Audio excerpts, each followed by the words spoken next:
L'argumentation. L'argumentation est une technique qu'on utilise aussi bien à l'oral qu'à l'écrit.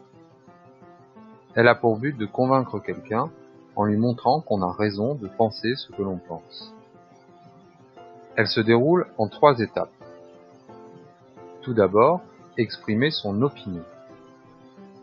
L'opinion est ce que l'on pense à propos d'un sujet, d'un thème. Exemple, j'adore faire du football. L'opinion est personnelle, elle n'engage que celui qui l'exprime. Une fois qu'on a donné son opinion, on montre que cette dernière est fondée, qu'elle s'appuie sur une raison. On donne un argument. Exemple, j'adore faire du football parce que je me sens vivant en jouant, que je fais partie d'une équipe, que je peux l'aider à gagner. Une fois qu'on a donné ces arguments, on les appuie en fournissant des exemples tirés de sa propre expérience ou de ses connaissances. Exemple, j'adore faire du football parce que je me sens vivant en jouant.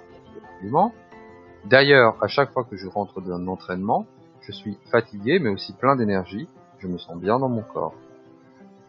Le nombre d'arguments et d'exemples, mais aussi leur qualité, va déterminer la force de l'argumentation. Plus l'argumentation comporte des arguments et des exemples nombreux et pertinents, plus elle a de chances de convaincre les gens qui vous écoutent ou qui vous lisent. Enfin, de nombreux mots vous permettent d'organiser votre argumentation et de lui donner plus de force. On les appelle des connecteurs, puisqu'ils connectent les idées entre elles. Vous les connaissez, il s'agit des conjonctions de coordination, ou, donc, or, car, ni, mais.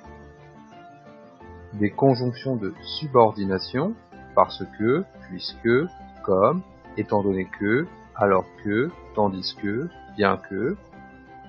Et enfin, des adverbes, en effet, néanmoins, toutefois, en revanche, cependant, alors, en outre. Vous retrouverez sur le Padlet des outils de la langue des fiches qui regroupent tous les mots qui peuvent vous aider à réaliser une argumentation. Entraînez-vous.